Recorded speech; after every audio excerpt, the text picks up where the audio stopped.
Vamos receber no nosso estúdio aberto o novo ouvidor da Câmara Municipal de Belo Horizonte, o vereador Braulio Lara, do Partido Novo. Vereador, boa noite, seja bem-vindo, obrigado pela gentileza de aceitar o nosso convite. Boa noite, Luciano, boa noite, Adriana, e boa noite, ouvintes da Rádio Super. Boa noite, vereador. Obrigada, viu, por nos atender. Feliz ano novo aí para o senhor, já que a gente não se falou antes, né? Que em 2023 a gente tem aí um ano de boas notícias e de um trabalho novo aí em relação à ouvidoria. Queria que o senhor explicasse primeiramente para o nosso ouvinte, o nosso espectador, o que faz um ouvidor na Câmara Municipal, vereador? Então, o ouvidor é aquele responsável, né, por garantir o serviço de ouvidoria que é previsto pela Lei de Acesso à Informação, disponível ao cidadão para receber, né, diversas demandas aí da população de um modo geral. Então, com a eleição da nova mesa diretora da Câmara, né, para o próximo biênio, foi nomeado, então, ouvidor para representar, né, perante os vereadores, né, aquele que está responsável pelo funcionamento desse setor.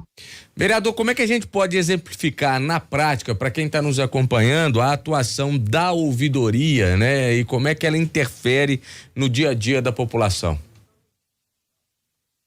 Bem, a ouvidoria, ela tem como função, de fato, ser esse ponto de acesso para receber, por exemplo, denúncias, pedidos de informação, esclarecimentos a respeito de questões do processo legislativo, enfim.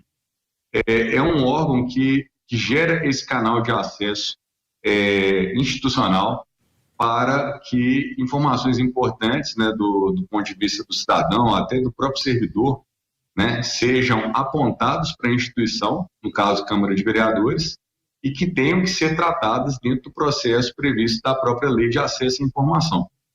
Então, a população, né, ela tem acesso ao serviço, mas eu acredito que o maior desafio agora é de realmente divulgar e fazer com que isso seja realmente mais utilizado, mais percebido pela população de um modo geral. Então, assim, são várias situações, né, que podem ser acionadas na ouvidoria, mas o principal ponto é a pessoa ter a segurança de que aquela informação, aquele pedido de informação ou aquela denúncia vai ser tratada aí com todo o rigor dentro do processo que deve ser feito dentro da instituição. Por exemplo, só para deixar mais claro para o nosso ouvinte, tá? Vamos imaginar que no bairro do nosso ouvinte está acontecendo a retirada ou há uma rua, por exemplo, que está precisando de asfalto. Uma rua que está muito danificada, o pessoal não está conseguindo passar e tudo mais. Esse assunto, por exemplo, ele pode levar para a ouvidoria da Câmara ou são outros assuntos? Para deixar isso mais claro para o nosso ouvinte. Vamos lá. Esse exemplo é muito bom, Adriana, porque é o seguinte, num primeiro momento, esse assunto não é um assunto que vai ser desenvolvido pela Câmara.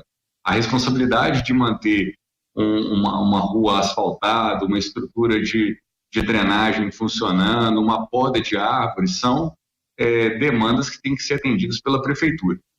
Então, no momento que o cidadão foi à Prefeitura, né, por meio dos canais de comunicação, que é o telefone 156, ou por meio do aplicativo PVHPP, ou por meio do site, ela foi lá e pediu para que aquele reparo fosse feito e ela passa, digamos assim, e ela não é atendida na prática, né?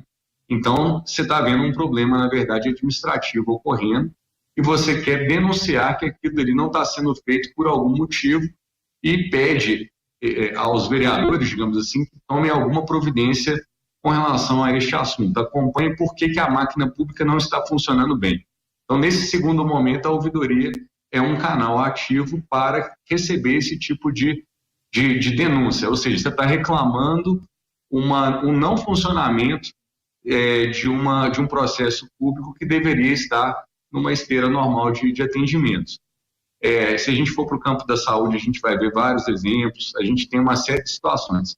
Mas uma situação, eu acho que também seria bem emblemática, é aquela situação onde o cidadão, por exemplo, percebe algum ato que está sendo cometido por um servidor, por exemplo, ou alguma questão que tenha indícios de corrupção e ele quer fazer uma denúncia para que seja investigado, que se tome providências. A ouvidoria é um canal seguro para que seja feito esse apontamento. Então, assim, são várias situações. A ouvidoria recebe também dentro do canal a questão dos elogios, né? Às vezes a pessoa quer fazer um elogio, né? Não é tão comum, a gente pensa muito mais nas críticas e nos problemas, mas a questão é, a cidade funciona bem?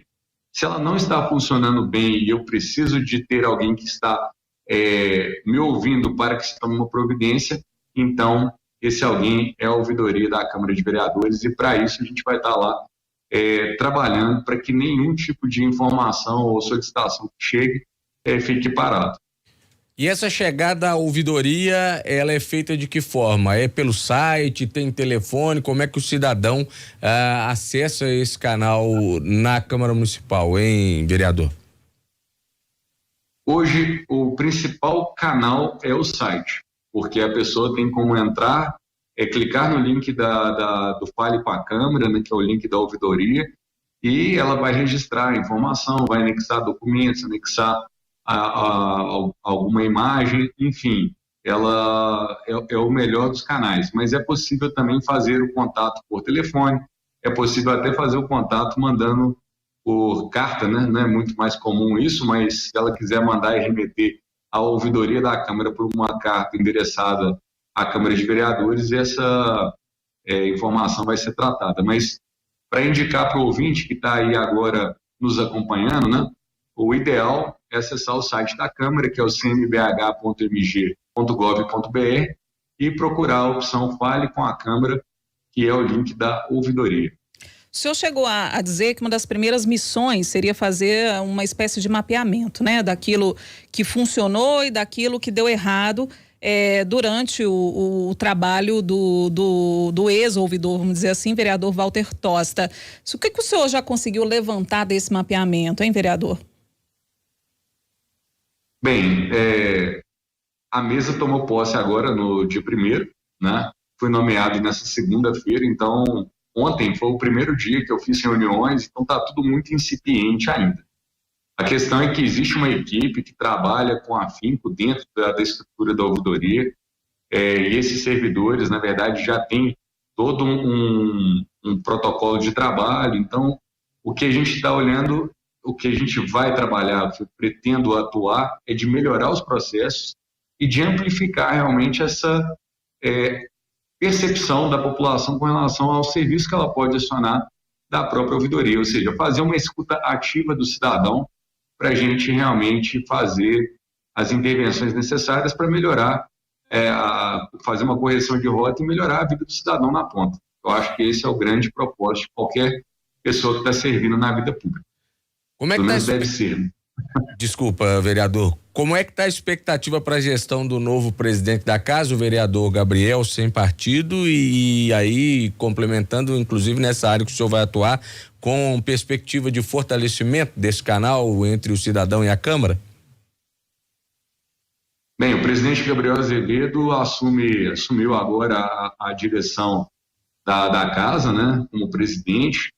E o vereador Gabriel está muito animado realmente para a gente conseguir aumentar essa performance do legislativo, de mostrar mais os resultados, de ser uma casa mais aberta à população.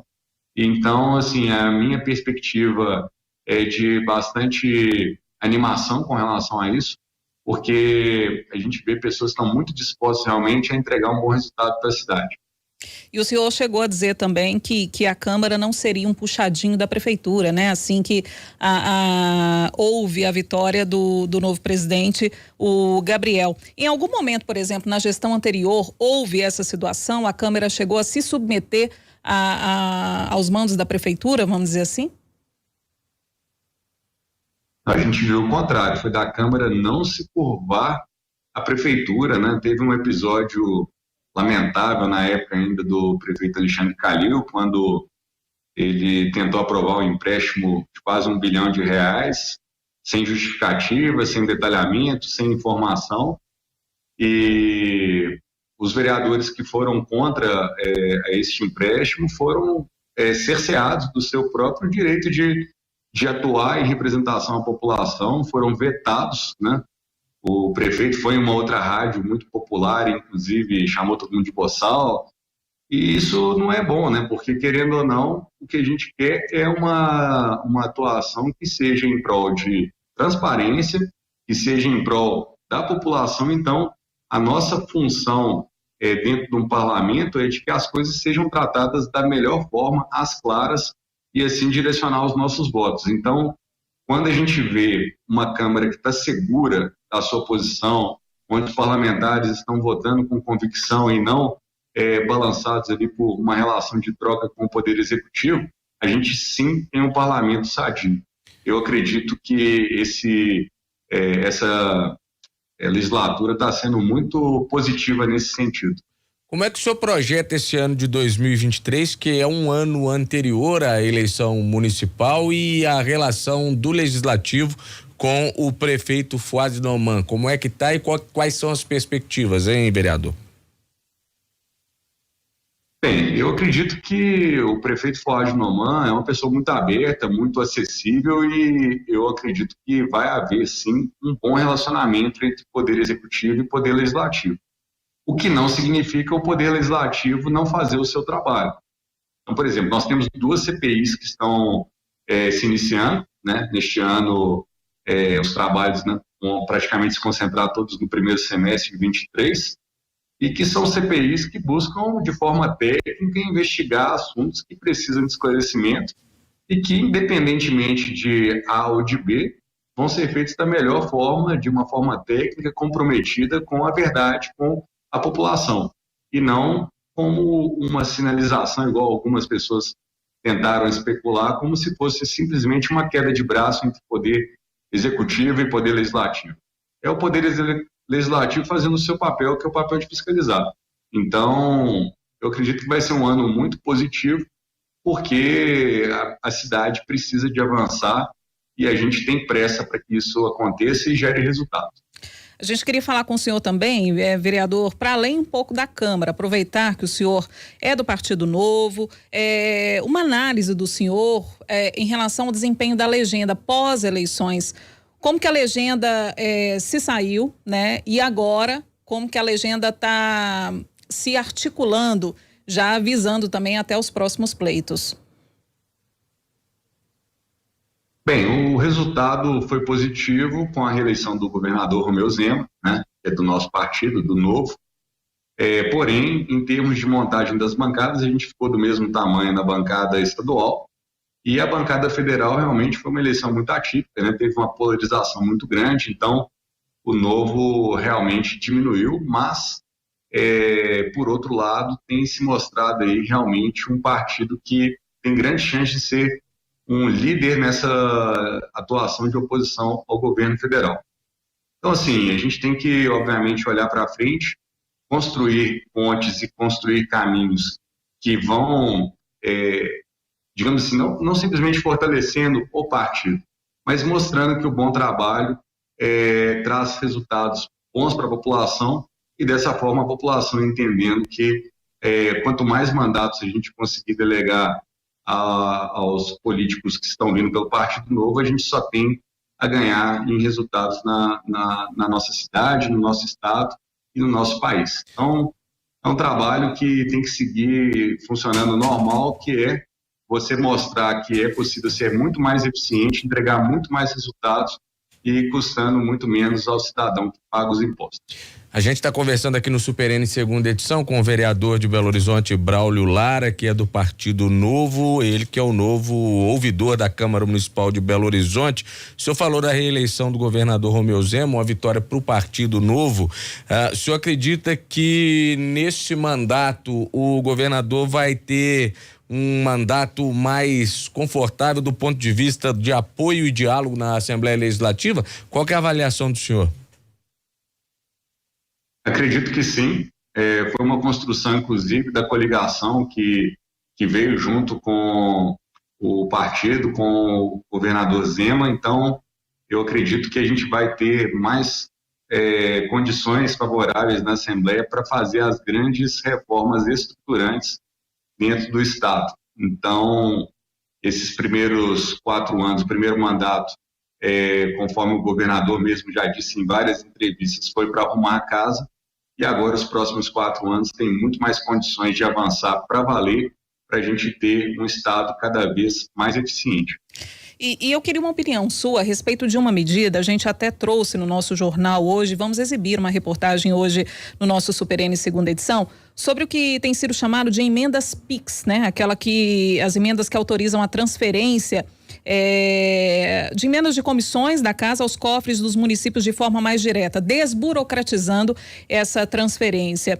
Essas emendas, elas podem ajudar nesse processo de diálogo, e aí eu te pergunto, porque já tem gente falando que seria uma espécie de barganha do governo com os deputados. Como é que o senhor avalia?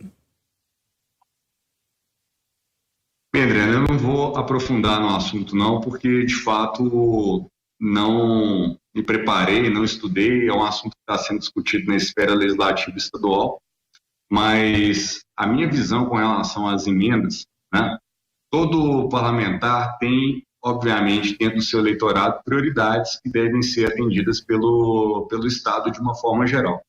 As discussões que envolvem orçamentos, elas são, obviamente, ponderadas pelo próprio Poder Legislativo dentro da aprovação das peças orçamentárias. Então, a gente tem que olhar com muito cuidado, porque existe sempre os dois lados da moeda. Eu acho que tudo que é feito de forma transparente, clara e que é bem empregado é positivo. E aí, nesse quesito, obviamente, desburocratizar significa agilidade. Agora, quando isso é utilizado para fazer negociatas ou coisas nesse sentido, sempre a gente tem que digamos assim, criticar, obviamente, porque não é o propósito. O dinheiro público tem que ser utilizado sempre da melhor forma. Então, especificamente, eu não vou dar uma opinião direcionada, mas eu acho que a gente tem que sempre observar com bastante ponderação esses assuntos orçamentários. Vereador, para a gente finalizar, e essa não carece de preparação, não. O Partido Novo conta com Romeu Zema para ser candidato à presidência da República em 2026? Eu diria que é um sonho para todo brasileiro, na verdade, ter um presidente do nível de preparação do governador Romeu Zema e, principalmente, né, que seja, obviamente, uma pessoa tão ponderada como ele é, para conjugar um país que ficou tão dividido Vereador, nessas eleições. Então, será um excelente nome se for viabilizado para 2026. Tá certo. Vereador Braulio Lara, novo ouvidor da Câmara Municipal de Belo Horizonte, ele que é do Partido Novo, esteve aqui conosco falando sobre o trabalho na ouvidoria, as perspectivas e, claro, também falando da política de uma forma geral aqui em Minas Gerais. Muito obrigado pela gentileza e até uma próxima, hein, vereador? Obrigado a vocês, obrigado aos ouvintes, um abraço, Luciano, Adriana, e qualquer coisa é só me chamar. Obrigada, viu, vereador? Um bom trabalho aí para o senhor, sucesso no novo desafio. Agora 7h35, vamos saber como está o trânsito. Trânsito na Super. Yasmin Marques tem as atualizações pra gente. Agora tem 12 quilômetros